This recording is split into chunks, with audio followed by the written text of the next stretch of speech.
Yeah, you can turn off your camera to save your credit, new phones credit. Ya,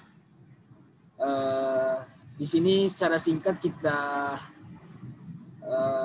belajar mengenai translation. Teknik itu apa sih?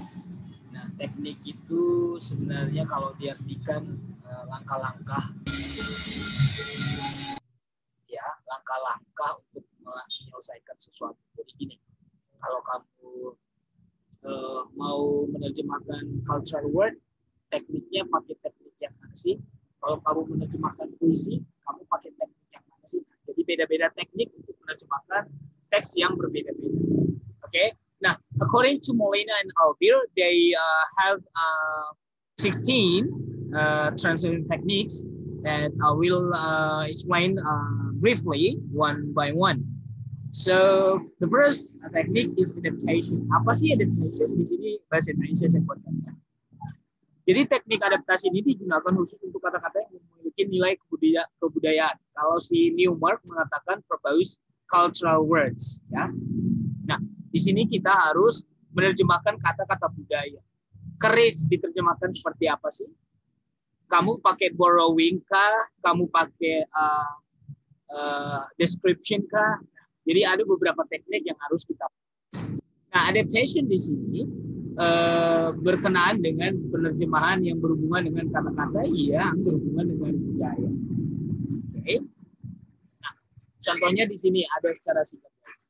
Kalau di bahasa Inggris, ya, adanya cuma sawah, rice fields.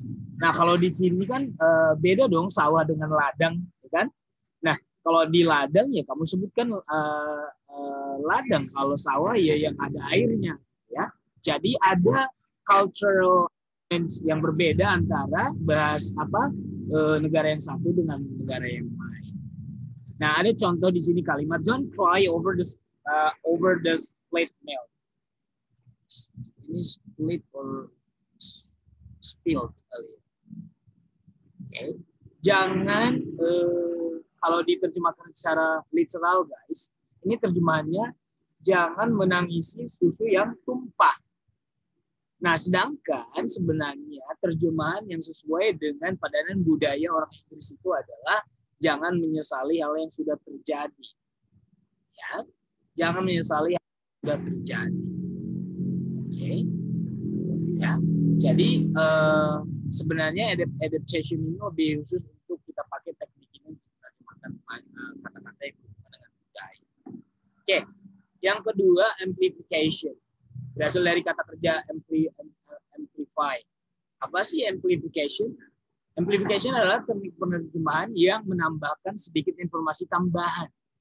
Ya, amplify berarti menambah sedikit informasi di bahasa sasaran, dari target language ke bahasa sasaran. Di bahasa sasaran kita menambahkan sedikit keterangan atau tambahan. Contohnya ini, kalau kita menerjemahkan bahasa Indonesia ke bahasa Inggris, targetnya adalah bahasa Inggris, source-nya adalah bahasa Indonesia. Nasi pecel ini enak sekali. Nah, orang Inggris nggak tahu nasi pecel itu dari mana. Jadi kita terjemahkan di sini, this Indonesian food, ada kata frasa Indonesian food, pecel rice is very delicious. Ya, jadi ini amplifikasi, menambahkan sedikit informasi.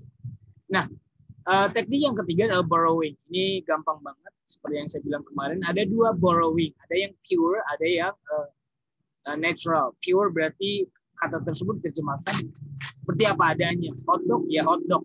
Pizza ya pizza. Ya. Oke. Okay. Tapi kalau natural. Sir, maaf sir. Kenapa? Ada yang mau masuk Zoom juga sir. Maaf sir, ganggu. Ya nggak apa-apa. Oh iya. Inilah kalau online kelas ya. Dan saya juga lupa kalau kalian lagi karena signal kurang bagus, terus mau masuk lagi saya lupa menambahkan. Thank you so much. Oke.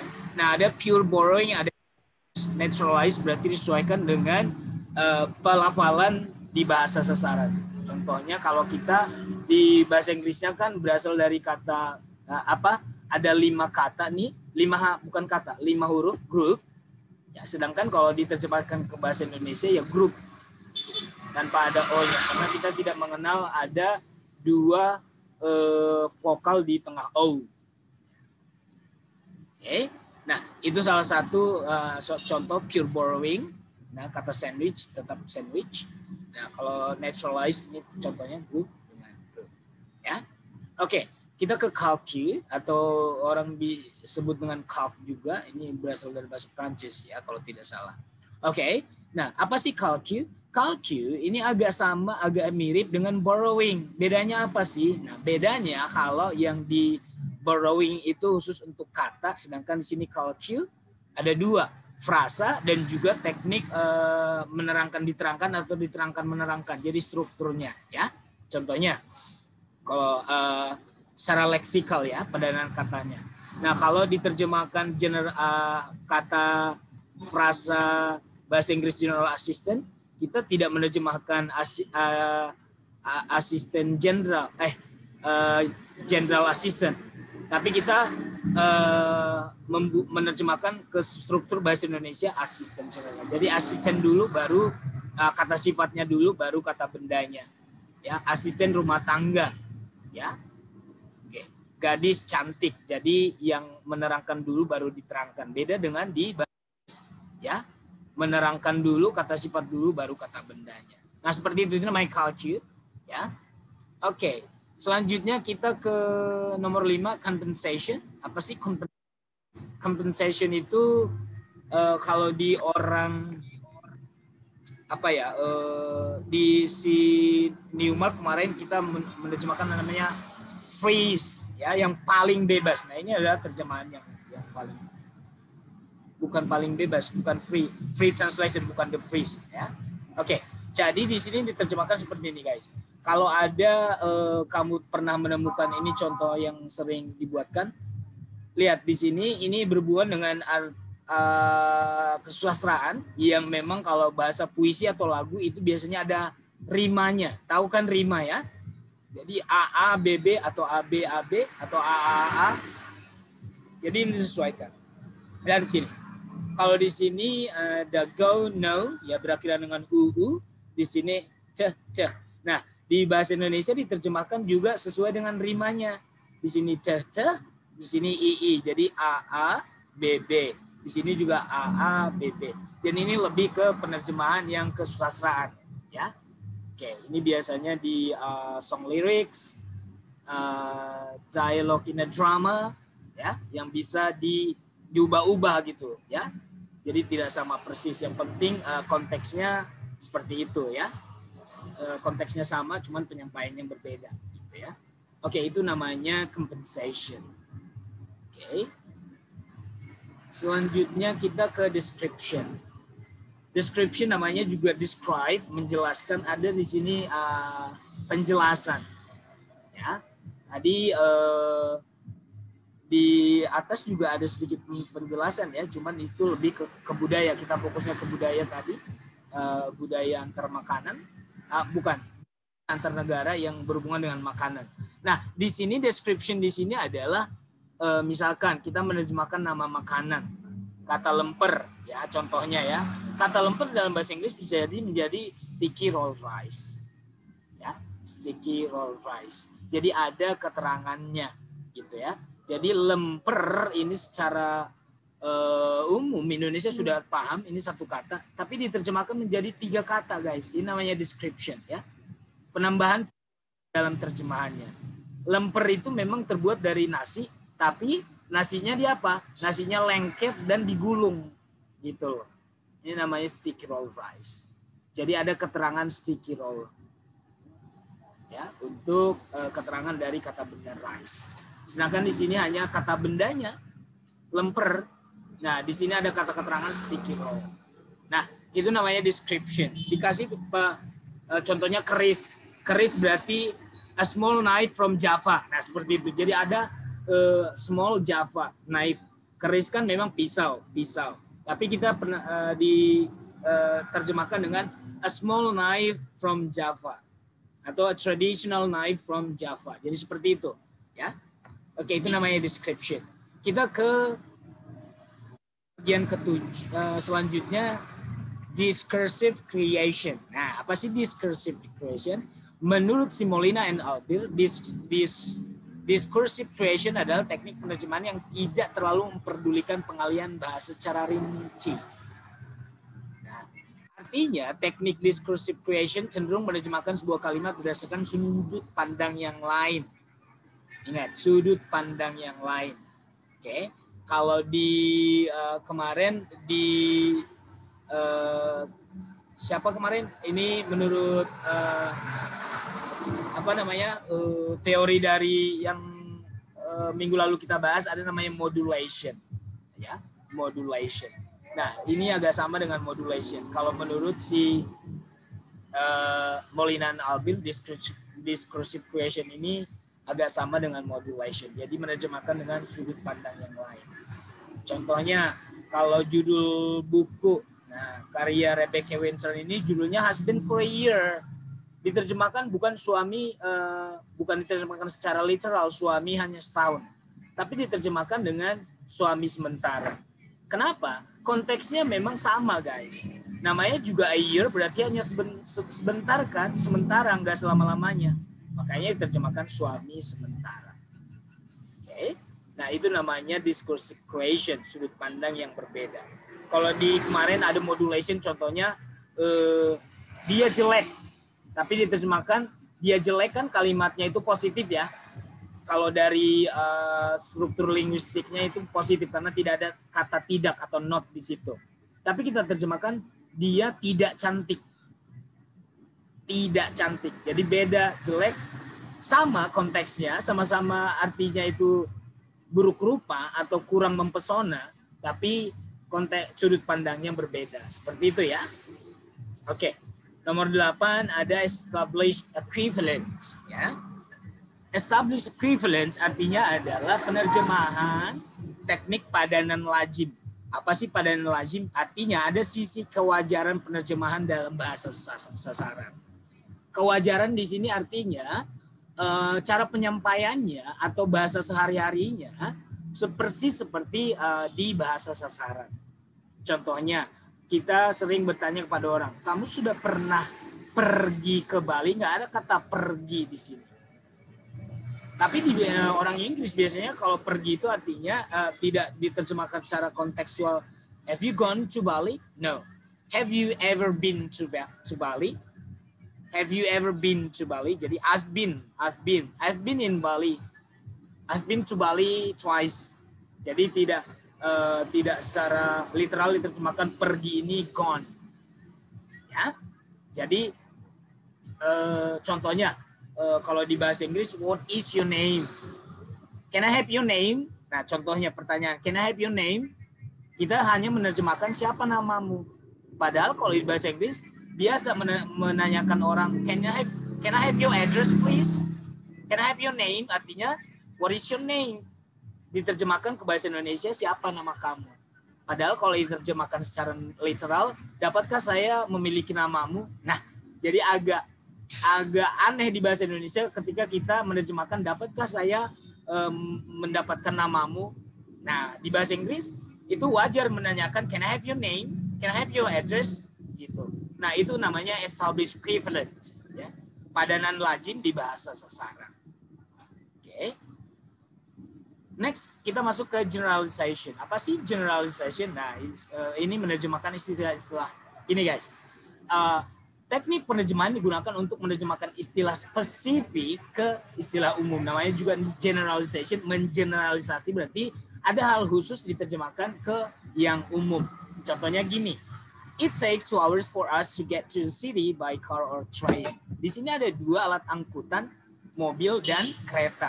Tetapi diterjemahkan hanya kendaraan darat, gitu. Jadi ini kan secara khusus. Bagian kendaraan darat, jenis-jenis kendaraan darat kan ada mobil, kereta, sepeda, motor. Tapi diterjemahkan di sini hanya kendaraan darat. Ya. Nah, ini juga nanti berbalik contrary to particularization. Jadi di generalization nanti ada kita menemukan particularization ya. Ini namanya generalization. Kita masuk ke bagian ke-10 linguistic amplification. Kalau tadi ada amplification secara umum, kalau di sini secara khusus ada linguistic amplification. Ya. Jadi ada penambahan secara linguistik, penambahan kata. Linguistik itu berarti lebih utama itu kita ke 4 jenis kata itu ya, noun, verb, adjective, adverb biasanya. Ya. Oke. Nah, kita linguistic amplification di sini artinya adalah langsung ke sini aja. Amplifikasi linguistik adalah teknik penerjemahan yang menambahkan unsur linguistik. Ya. Teknik penerjemahan yang menambahkan unsur linguistik. Seperti yang saya bilang tadi, secara umum unsur linguistik itu ada 4 yang memang kita gunakan dalam secara umum sehari-hari ya. Sifat, benda, karena bendalah yang memiliki sifat, kerja, dan kata keterangan. Jadi 4 jenis kata itu. Ya, biar kalian lebih paham lagi untuk grammar. Nah, di sini ada contoh. The dolphin comes out and jump over a fire hole. Diterjemahkan comes out, diterjemahkan keluar dari air. Ada penambahan kata air di sini. Sedangkan di bahasa sumber tidak ada air, tidak ada kata water. Yang ada hanya comes out. Karena di bahasa Inggris kalau udah comes out berarti memang keluar dari air. Tapi di sini agar mungkin si penerjemah ini menerjemahkan ini dengan menggunakan teknik linguistic amplification, biar pembaca tidak bertanya-tanya keluar dari mana. Nah, ini ditambahkan dia keluar dari air. Ya, ini namanya penambahan linguistic amplification, penambahan unsur linguistik. Oke. Nomor 11. Kenapa saya cepat-cepat guys? Karena kalau kita menerjemahkannya secara detail ini butuh 4 semester. Ya, saya di sini hanya menjembatani kamu kalau kamu nanti mendalami ilmu penerjemahan, artinya kamu belajar sendiri atau nanti mungkin di penerjemahan 3 dan 4 mungkin ada lagi secara khusus. Cuman saya biasanya hanya semester di penerjemahan 1 dan 2. Saya nggak tahu penerjemahan 3 dan 4 itu bentuknya seperti apa. Ya. Oke. Linguistic compression artinya adalah di sini dikompres. Kalau tadi amplification, kalau di sini dikompres. Jadi ini contrary ya guys ya. Jadi linguistic amplification itu keterbalikan dari linguistic compression. Sudah paham ya? Nah, berarti ada pengurangan, namanya juga dikompres. Kalau kamu mengkompres PDF dari 20 MB atau dari 10 mega ke 5 mega kan harus dikompres. Artinya space-nya dikurangi. Jadi di sini ada pengurangan. Pengurangan kata. Lihat di sini contohnya. This puppet will smile to their faces. The puppet will put a smile to their faces. Lihat ini. Boneka ini akan membuat mereka tersenyum. Lihat di sini. Kata their faces atau faces lebih khusus karena their ini bisa diterjemahkan mereka. Faces ini tidak ada di sini wajah. Tidak diterjemahkan. Tapi kalau sudah orang artinya smile berarti ya memang tersenyum. Tersenyum itu kan wajah, bukan dari gigi gitu ya. Atau dari rambut. Nah, jadi sudah tahu orang di bahasa Indonesia namanya tersenyum ya put a smile on their faces. Seperti itu. Oke. Nah, jadi bedakan tadi linguistic generalization dengan linguistic compression. Selanjutnya ada literal translation seperti yang disebutkan oleh si Newmark juga kemarin. Jadi literal itu secara harafiah artinya lebih khusus di sini kalau kita menerjemahkan peribahasa, kita menerjemahkan ke bahasa yang biasa.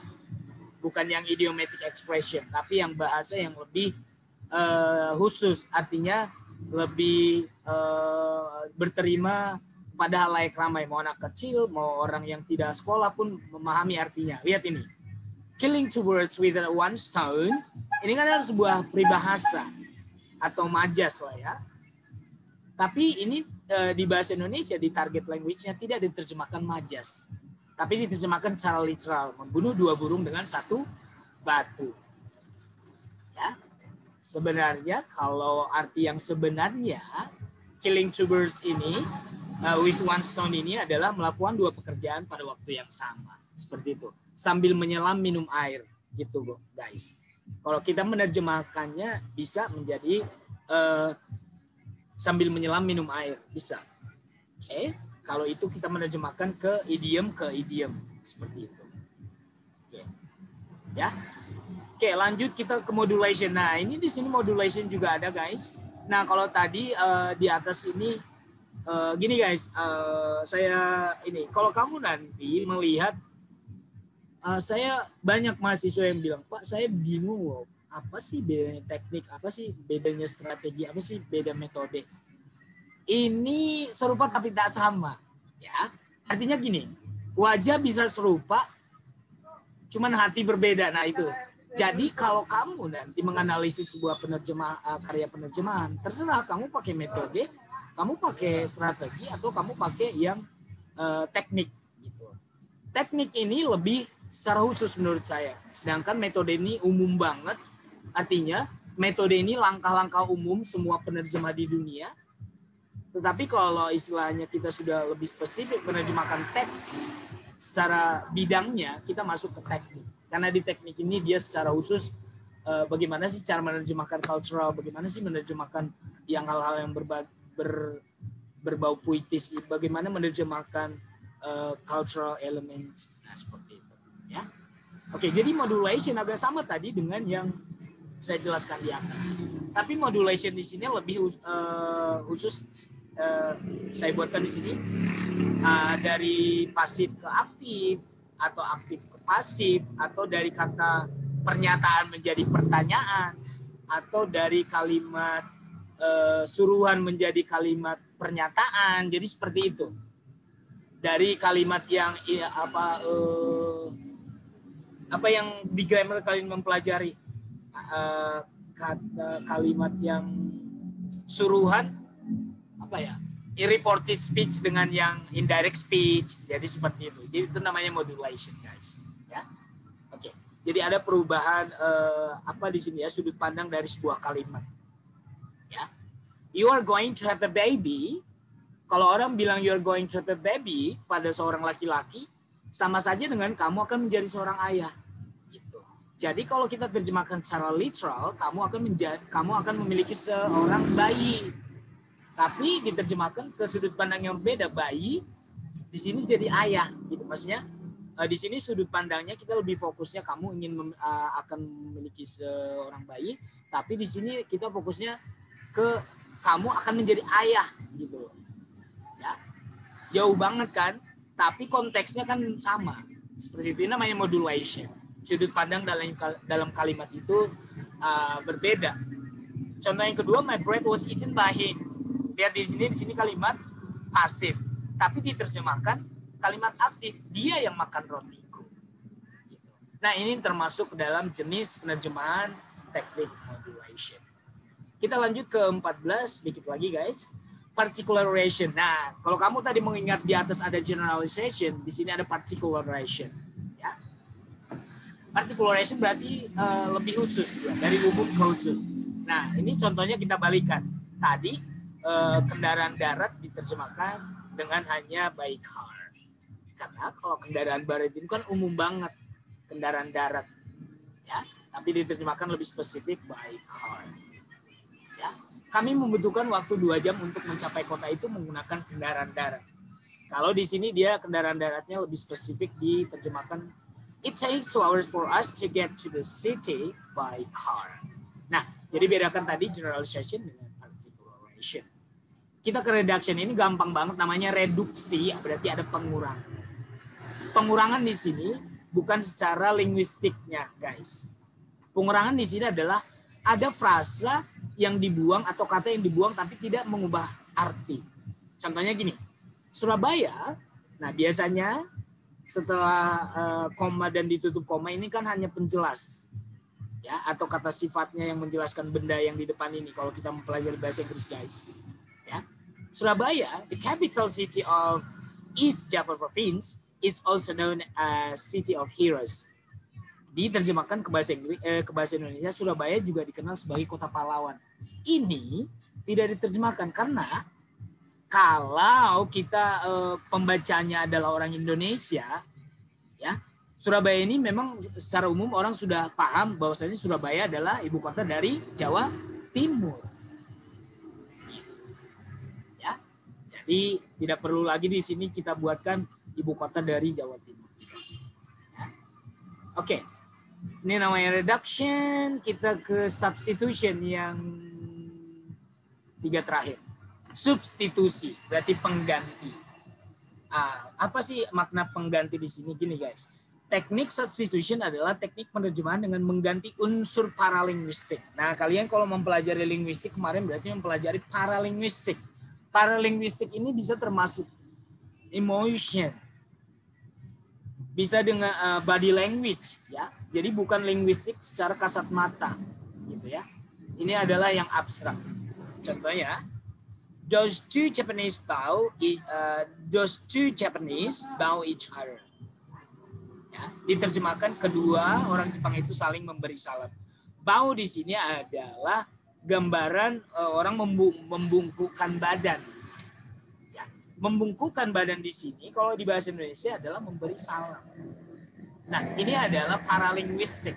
Ini adalah isyarat atau intonasi yang diterjemahkan secara khusus ke kata atau kalimat atau frasa. Ya. Jadi inilah namanya substitution, mengganti unsur paralinguistik ke unsur linguistik. Okay. Nah, ini yang substitution, kita ke transposition. Transpose. Nah, apa sih transpose? Teknik penerjemahan dilakukan untuk mengubah struktur grammatical. Nah, di sini ke grammar, guys. Perubahan letak kata sifat dan kata kerja, dan bahkan mengubah bentuk jamak ke singular. Ya, lihat. I have a blue book. Saya punya buku biru. Ya.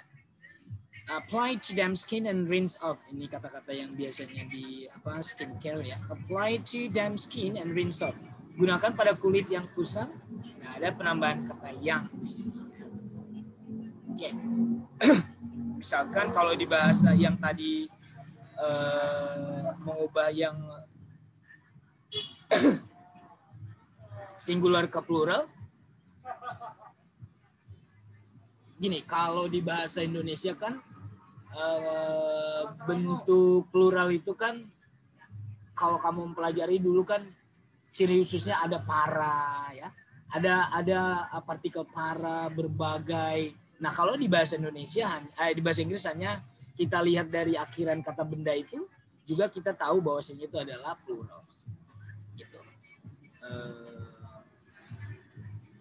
Nah, seperti itulah kira-kira ya. Itu yang bentuk struktur gramatikalnya, termasuk juga di situ mengenai singular or plural. Di sini lebih khususnya dia yang ke grammarnya. Transpose berarti mengubah bentuknya. Oke. Saya jelaskan juga di sini nanti kalau kamu mengenal transposition ada juga nanti di sini shifting, artinya mengubah kelas kata dari kata sifat menjadi kata kerja. Bisa jadi nanti kata kerja kamu buat menjadi kata sifat, ya, seperti itu. Oke, yang terakhir variation. Nah, variation ini lebih condong ke kalau kata Newmark kemarin lebih condong ke communicative di bahasa keseharian yang biasanya ini juga termasuk ke slang word, ya. Bahasa keseharian kita dalam percakapan sehari-hari. Contohnya by the way, kita terjemahkan ngomong-ngomong, ada padanannya ya. You know what? Tahu nggak sih? For your information, asal kalian tahu. For your information, asal kamu tahu atau asal kalian tahu. Ini lebih ke bahasa sehari-hari ya, atau dialek sosial. Jadi ini lebih khususnya di bahasa keseharian kita, guys. Ya, oke, demikian penjelasan saya mengenai 18 teknik yang diusulkan oleh Molina dan Albir, dan ini seringkali dijadikan oleh para mahasiswa untuk menganalisis karya terjemahan atau terjemahan novel biasanya kalau di Gunadarma saya lihat ya. Mungkin dosen-dosennya lebih condong mengenalkan di keseharian kalian itu novel ya, untuk menjadi bahan kajian. Nah, jadi seperti itu. Mudah-mudahan kalian agak lebih paham tadi seperti yang saya jelaskan, bedanya metode, strategi, dan teknik serupa tapi tak sama. Kalau metode ini secara umum, kalau yang teknik dan strategi ini secara khusus. Dan strategi itu biasanya digunakan namanya juga strategi berperang siasat, berarti mengatasi masalah. Ya, bagaimana cara lebih kita membuat penerjemahan kita lebih berhasil, biasanya kita pakai